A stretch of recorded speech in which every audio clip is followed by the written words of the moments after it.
Hulk Hogan came across the ring with 302 pounds of committed forward momentum and the clothesline swinging out at neck height. Chuck Norris ducked 4 inches, and Hogan's arm passed clean over the top of his head. Chuck stepped in behind him as he went past, and Hogan's own momentum carried him 3 feet into empty canvas before he could stop. He turned, red-faced and chest-heaving, and looked at the man he'd been trying to slam for the last 3 minutes. It was the 4th time he'd come at Chuck in under 2 minutes. It was the 4th time he had not laid a hand on him. 14,000 people at the Los Angeles Sports Arena had gone from cheering to silent in the space of 90 seconds. The referee had stopped counting anything. Chuck was in a plain navy jacket and blue jeans, arms at his sides, hair not out of place. He had not thrown a single strike. A few minutes earlier, Hogan had told Chuck he could slam him any time he wanted, because karate was fake and only worked in the movies. It was a joke. 14,000 people laughed. Chuck didn't.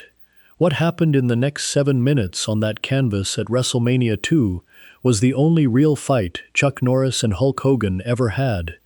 Neither of them spoke about it publicly for the rest of their lives. The story survived in the memories of the 14,000 people who paid to be in that building that night and nowhere else. Earlier that evening, Chuck Norris walked into a packed Los Angeles arena in April of 1986. 14,000 people were settling into their seats for WrestleMania 2. The main event was Hulk Hogan defending the World Wrestling Federation Championship against King Kong Bundy. Chuck was there as a guest, nothing more. His movie was playing on 1,500 screens across America that week, and his name was above the title on a poster in every mall in the country. For the last 6 months, he'd been the #1 action star in America. Invasion USA had done $50 million on a $12 million budget the previous September, and the Delta Force had opened 6 weeks earlier and was still in the box office top 10. He'd come to WrestleMania 2 the way a man who works 6 days a week comes to something on his day off. Sat down in the front row with a paper cup of Coca-Cola in his hand and waited for the show to start. He had no idea that 90 minutes from then, the biggest star in professional wrestling was going to look down at him from the middle of the ring, pick up a live microphone, and challenge everything he had spent his entire adult life building. The wrestling match between Hogan and Bundy runs about 10 minutes, and it plays out the way everybody in the building expected it to. Bundy is 458 pounds, which is over 150 more pounds heavier than Hulk Hogan. Bundy hits the corner avalanche, the running body splash, all the moves that had ended almost every match of his career up to that night, and Hogan takes every one of them. Then Hogan does what Hogan always does. He shakes off the punishment, points at the crowd, hulks up in the middle of the ring, drops the big boot on Bundy's face, and follows it with the leg drop, and the referee counts 3. The cage door opens.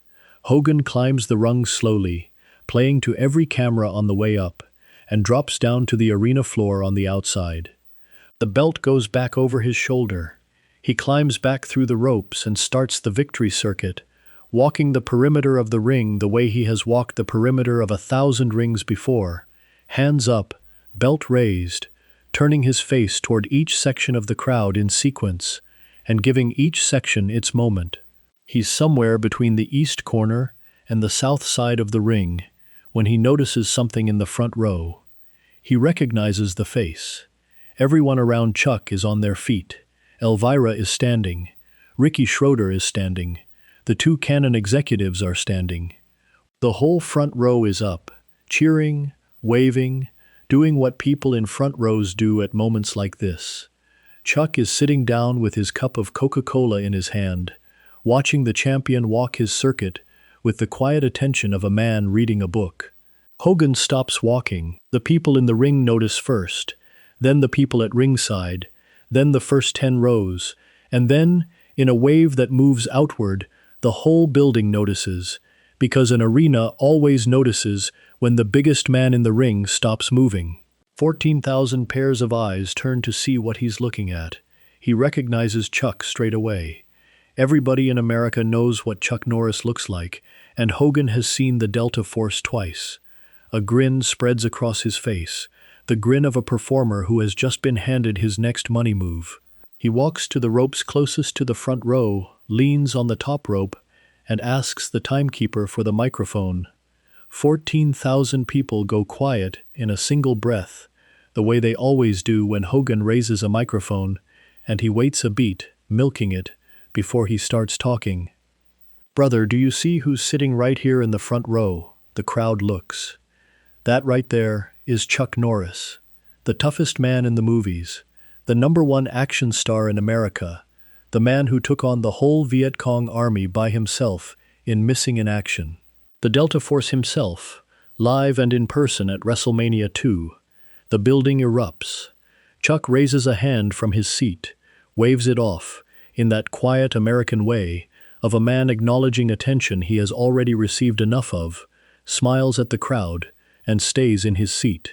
Hogan isn't done. He works the crowd for another moment, walking the ropes, feeding off the noise, then raises the microphone again. "Chuck, brother, come on up here."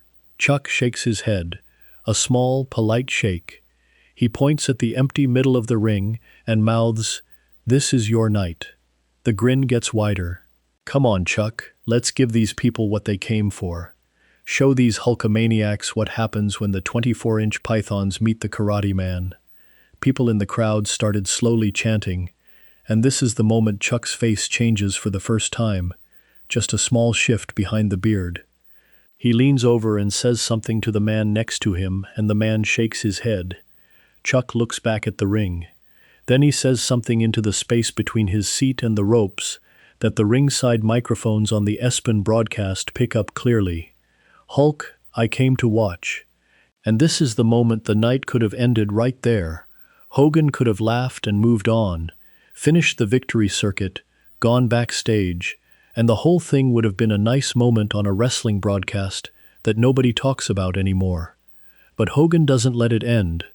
Instead, he raises the microphone one more time, and what comes out of it next is the sentence that changes the whole evening. "Brother, I understand. I get it, I do. But listen to me. I would be scared if I was you too." Hogan kept talking. He said, "We all know what would happen if you got in this ring. You wouldn't last 30 seconds with me. I would pick you up and slam you like I do with everyone else, and you could do nothing about it. We all know karate is not a real martial art. It never was. It's a movie trick. And when a real man steps up against a karate man, brother, the karate does not work." 14,000 people go quiet. It's the kind of quiet an arena makes when it has just been handed a steak it didn't know was on the table. Hogan is performing. He's fired up the crowd, sold the moment, and the words don't cost him a thing. He'll walk out of this arena tonight with the belt over his shoulder, either way. Chuck isn't performing.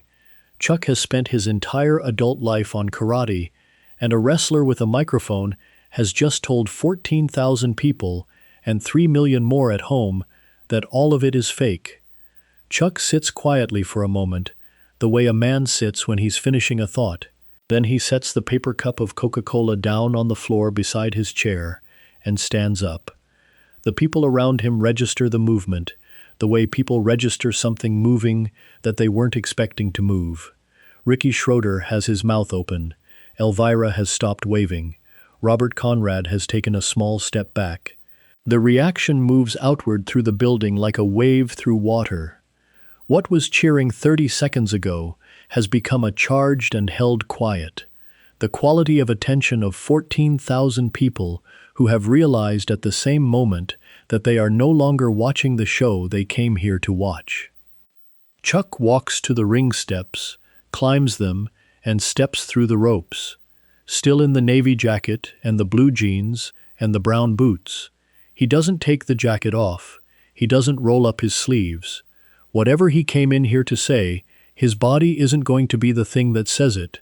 He stands across the canvas from Hogan, about 20 feet between them, and the size gap is present in the ring the way size gaps are always present in rings. 2 meters and 302 pounds on one side, 5'10" and 175 pounds on the other. 14,000 people looking at the same arithmetic and coming to the same conclusion, that the smaller man should stand no chance. Chuck holds out his hand for the microphone. The referee looks at Hogan. Hogan nods. The microphone comes across. "Hulk, you asked me a question in front of these good people, and I'm going to answer it. But nobody in this ring is going to get hurt tonight. You have my word on that." Then he hands the microphone back to the referee. The crowd receives the sentence differently, depending on where they're sitting. The referee steps out of the middle of the ring. Hogan drops into his stance, the wrestler's ready posture, weight forward, hands out, eyes locked on the man across from him. Chuck stands the way he was standing a second ago, arms at his sides, no stance, nothing to signal. Hogan comes first. 302 pounds of committed forward momentum, arms opening for the bear hug, the move that starts every slam he has ever executed. Wrap them up, lift them off the canvas, take them wherever you want to take them. It's a bear hug that has ended 1,000 of his matches. Chuck steps offline by exactly 6 inches. Not a jump, not a dodge, a step. The kind of step a man takes crossing the street when he has decided which side of a puddle he prefers to walk on. Hogan's arms close on nothing. The crowd makes the sound of a wrestling audience seeing the first thing tonight that doesn't fit the pattern of a wrestling match. Hogan turns, resets, looks at Chuck. Chuck is standing exactly where he stepped to. Same posture, same expression. Hogan comes at him again, this time more careful, with the wrestler's collar and elbow tie-up, the two-handed grip that starts every legitimate match. Chuck lets him have the grip. For half a second, the physics look right. Big man dominant, small man overwhelmed. Then Chuck's hips rotate the 4 inches they need to rotate. His weight drops the 3 inches it needs to drop, and Hogan's leverage disappears. He can feel it go. He tries to muscle through, but there's nothing left to muscle against. The grip is still there, but the advantage it should give him has vanished into a place 302 pounds can't follow. He tries to walk Chuck backward, and Chuck doesn't go backward. He tries to walk him forward, and Chuck doesn't go forward. It's like trying to move the corner of a building. Chuck releases the tie-up and steps back to the middle of the ring. The sound of the crowd is starting to reorganize itself. Hogan is starting to realize the strategy he brought in here with him is not the strategy that applies inside this ring. His face is changing. The grin is gone, the playing to the crowd is gone, and what's left is the expression of a professional athlete who has just discovered that a problem he thought was simple isn't simple at all. He drops his level and shoots for a double-leg takedown, both hands going for both of Chuck's knees, driving forward with everything off the back foot. Chuck sprawls, but not the wrestler's sprawl, the karate sprawl, hips heavy, weight forward, legs kicked back, his whole body dropping onto the top of Hogan's shoulders like a load being set down on a floor. Hogan's arms close on nothing again, and now his face is against the canvas. He's on his hands and knees on his own wrestling canvas, at his own Wrestlemania, on live pay-per-view, and Chuck is standing behind him, and Chuck isn't doing anything, just stepping to the side and waiting for him to get up. No knee on the back, no push, no taunt, just waiting. The distance between them on the canvas is maybe 4 feet. Chuck could close it in half a step. Everybody in the building who has ever watched a fight knows what a man does to another man on his hands and knees with his back exposed. You take the back, you put a knee between the shoulder blades. You choke, you strike, you finish. It is what the position exists for. Chuck is standing at ease, left foot slightly forward, weight even, hands relaxed at his sides. The posture of a man waiting for a bus. Somewhere in the crowd a single voice shouts something. Nobody hears what. The rest of the arena has gone the kind of quiet that only happens when 14,000 people are all thinking the same thought at the same time. which is that they have never seen a man refuse an opening like this one, and they don't know what to do with the refusal. Hogan gets up. Something has shifted in his face again. What was confusion 30 seconds ago is now closer to anger, and not the performing anger of a wrestler working a match. Real anger. The kind that arrives when the world stops behaving the way a man's experience has told him it will behave. When the arithmetic keeps coming out wrong, and the man doing the arithmetic starts to suspect it isn't the arithmetic that's the problem. You can see him decide. It happens in a half-second on his face, the way decisions happen on the faces of men who have made a living deciding things quickly under lights. The wrestling has not worked. The technique has not worked. He is going to go back to what he knows, which is size and speed and the shortest distance between his body and the other man's throat. His hands come up. His weight shifts to the balls of his feet. 302 pounds gathers itself in the corner of the ring and starts moving. Chuck watches him come. He hasn't moved his feet since he stepped back from the takedown. He hasn't dropped into a stance. He hasn't raised his hands. He is standing in the middle of the ring, the way a man stands on a train platform, waiting for the doors to open, and Hulk Hogan is coming across the canvas at him at speed. He rushes Chuck with the clothesline, arm swinging out at neck height, the move that ended more matches in his early career than any other. Chuck ducks. Hogan's arm passes 4 inches over the top of his head, and as Hogan goes past, Chuck steps in behind him and his right hand comes up. The hand comes to rest against the side of Hogan's neck. Light contact, no pressure. 4 fingertips touching the skin above the collarbone at exactly the point where the carotid artery runs closest to the surface. The touch a man makes when he's showing you a door he has chosen not to open. The crowd goes quiet. Not confused quiet, the quiet of an arena that has just understood what it's watching, because the touch is a demonstration. In a language every fighter in the building speaks, the touch is saying that this could have ended at the bear hug, or at the tie-up, or at the takedown, or at the clothesline. That Chuck has been standing in this ring for 3 minutes with an open shot at Hogan's throat, and has chosen every single time not to take it. There is a fighter in the front row, a middleweight who trains out of a gym in Torrance and who came to Wrestlemania 2 on a comped ticket. He is on his feet. His hands have come up to the sides of his face without him telling them to, and he is staring at the ring the way a musician stares at another musician playing something he did not know could be played. He will tell the story for the rest of his life, to anyone who will listen, and nobody outside the building will ever quite believe him. 2 rows behind him, a retired boxer who fought on the undercard of the Ali Frazier 3rd fight has gone completely still. He turns to the man next to him, who is his son, and he says one sentence very quietly, which is that he has just seen the cleanest thing he has ever seen a man do to another man in a ring, and he has been watching men do things to each other in rings for 40 years. Hogan feels the touch, goes very still. Chuck holds the fingers there for 1 full second, then takes them away and steps back to the center of the ring. He isn't breathing hard, his shirt isn't creased, his hair hasn't moved.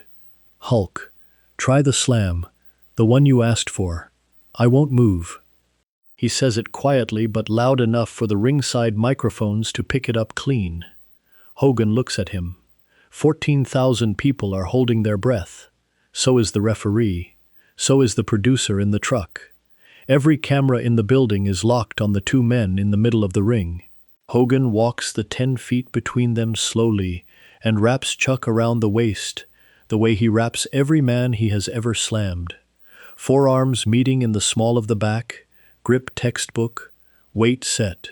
Chuck doesn't resist, doesn't shift, doesn't brace, doesn't do anything you can see. Hogan lifts. Chuck doesn't come off the canvas. He isn't fighting the lift. His weight is arranged in a way Hogan's leverage cannot address. Hips loaded, base wide, Center of gravity 6 inches lower than the point Hogan's arms are trying to work against. 302 pounds of the strongest man in professional wrestling is trying to lift 175 pounds of a 46-year-old karate master, and the 175 pounds is heavier than any 300-pound wrestler he has ever lifted in his life. He pulls harder. Nothing. Resets the grip and tries again. Nothing. A third time, with everything he has, and Chuck's boots don't leave the canvas. On the third attempt, something in Hogan's lower back gives a small warning, the kind of warning a man who has lifted heavy things for a living learns to listen to. He feels it and lets go a half second before he would have felt it as pain. His hands come off Chuck's waist and open at his sides, palms turned up, empty. Chuck has not shifted his weight.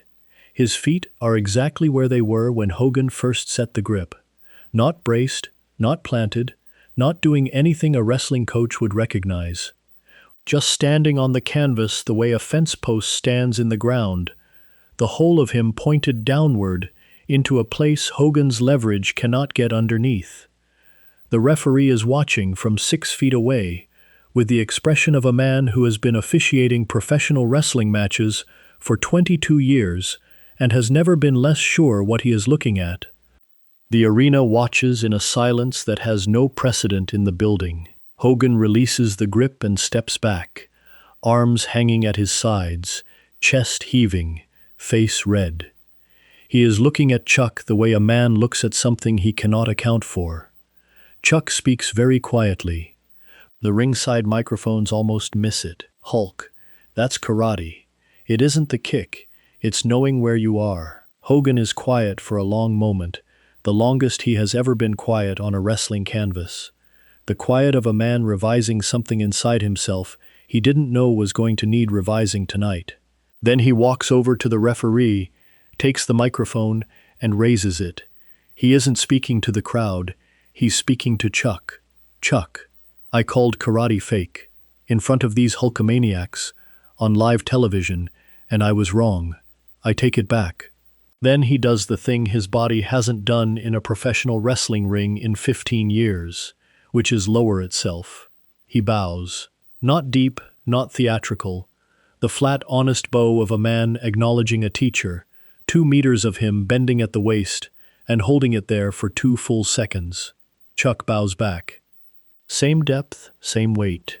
They meet in the middle and shake hands, and Hogan holds the shake and raises Chuck's arm with his own, and 14,000 people release the sound of an arena that came here for a wrestling match and got given something the wrestling match had been reaching for its whole life. Chuck exits the ring the way he entered it, through the ropes, down the steps, back to his seat in the front row. He picks the paper cup of Coca-Cola up off the floor where he left it, and sits back down and watches Hogan finish the victory circuit. The rest of the card runs normally. The next day, a Los Angeles Times reporter who was in the 10th row calls the WWF publicity office and asks for a quote about what happened between the main event and the closing segment. He is told there is no story. The reporter has 3 pages of notes in his own handwriting, and he goes back and reads them and starts to doubt what he wrote down. He never files the piece. A cameraman who worked the hard camera position that night keeps a copy of the raw tape in his garage for 11 years. And then one summer his garage floods, and the tape is one of the things that does not survive. The people who were there talk about it at dinner tables and in bars and in the parking lots of martial arts tournaments for the next 4 decades. Some of them get the details wrong, some of them add things that didn't happen, but every one of them remembers the same thing about the middle of it, which is the silence. Most men in that moment Chuck was put into do one of 2 things. They stay in their seat and take the loss, or they climb into the ring and get hurt, trying to prove they can hurt back. Chuck did neither. He climbed into the ring in a navy jacket and a pair of jeans, gave Hogan every technique the man had, refused every one of them without landing a single strike, touched his neck once at exactly the point where a real strike would have ended the evening, then stepped back and asked the man to try the slam anyway, and stood there and did not move while the strongest man in professional wrestling tried 3 times to lift him and could not. 11 minutes, not a punch, not a kick, not a mark on either man. And the part that gets me, every time I tell this story, is the neck touch in the 4th exchange. A lesser man throws the strike, ends the night, takes the photograph. Chuck put 4 fingertips on the side of Hogan's neck at the exact point where the carotid runs closest to the skin, held it there for 1 second, and then took the fingertips away. Handed Hulk Hogan back his belt, his catchphrase, his main event, the rest of his career. Never once asked to be thanked for any of it. Thanks for sticking with me to the end. If you enjoyed this story, you'll love the stories from behind the scenes of Chuck Norris's movies. Scan the QR code on the screen to get your copy, or visit realstoriesfromtheset.com. The Coliseum fight with Bruce Lee, the 4 days in the West Texas dirt with David Carradine, the squib that nearly took his eye in Manila, the helicopters that went down in the Philippines, all gathered into one place for the first time. And remember to hit subscribe. I'll see you in the next one.